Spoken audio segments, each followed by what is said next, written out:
Тим часом у Сполучених Штатах анонсували наступне засідання у форматі «Рамштайн». Воно відбудеться вже завтра, 20 травня.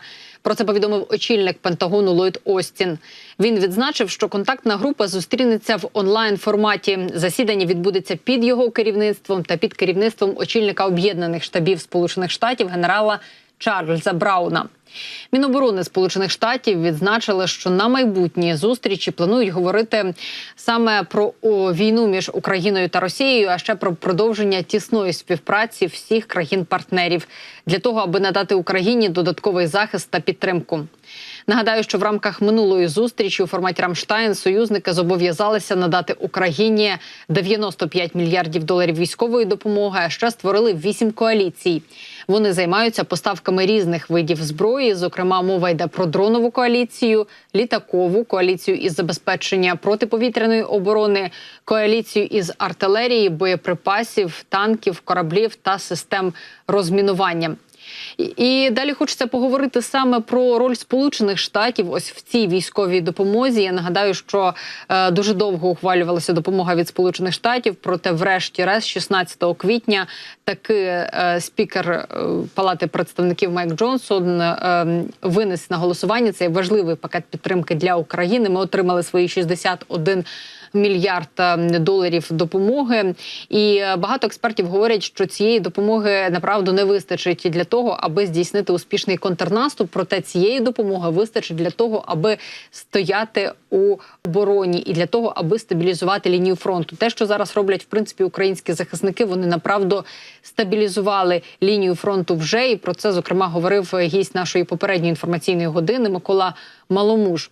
З того, що Сполучені Штати виділили вже, це кілька пакетів допомоги. Перший був на 1 мільярд доларів, наступний – це 400 мільйонів доларів. Ну і зараз третій пакет військової допомоги від Сполучених Штатів на суму в 6 мільярдів доларів. Це величезна підтримка для України. І, направду, ми бачимо, що те, що заявляє Ллойд Остін, про те, що 6 мільярдів підуть саме на виробництво нового озброєння для України американськими компаніями. Те, про що говорять багато експертів, що кошти, які Сполучені Штати виділяють Україні у якості військової допомоги, вони, власне, і залишаються в Сполучених Штатах. Проте ми отримуємо, направду, надзвичайно важливу для нас підтримку, а Сполучені Штати, відповідно, отримують підтримку їхньої економіки. Тобто це важливо і для них, і для нас. Ну і безумовно, що ми також забезпечуємо безпеку в Європі і дійсно, що не даємо Росії вступити у війну із країнами Альянсу, і тим самим, власне, і Сполучені Штати не доводиться бентежитися із цього приводу. Ну, щодо того, що вже попередні пакети включали, яку допомогу вже включали, це були засоби протиповітряної оборони, артилерійські боєприпаси, бронетехніка та протитанкова зброя. Чого чекати від цього Рамштайну? Зараз я нагадаю, що Україна намагається підписати двосторонню безпекову угоду зі Сполученими Штатами. Їхні умови, якісь точні поки що цієї безпекової угоди, невідомі, так само, як і безпекову угоду із країнами Європейського Союзу, з ЄС. Також це будуть дві важливі такі угоди між Україною та власне, нашими партнерами, стратегічно важливими партнерами, тому що, як я вже сказала, бачимо, скільки допомоги нам надіслано вже. Ну і далі хочеться поговорити про політичну ситуацію, про те, що може бути в разі, якщо Дональд Трамп, який нині є кандидатом в президенти Сполучених Штатів, якщо він таки посяде пост президента країни.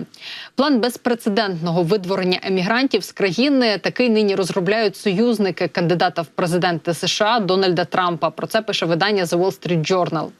Зазначається, що видання посилається на власні джерела, котрі говорять про те, що план розробляють дуже детально. Це рекомендації та пропозиції, яким чином можна реалізувати відповідну ініціативу. Мова тут йде про депортацію шукачів притулку до інших країн.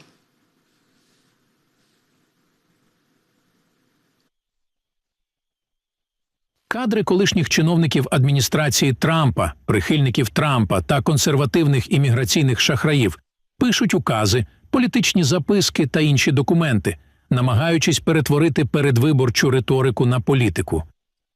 Мета полягає в тому, щоб бути готовими в перший день президентства Трампа зупинити потік мігрантів через кордон США та Мексики та закласти основу для того, що, за словами колишнього президента, буде найбільш масовою депортацією в історії США.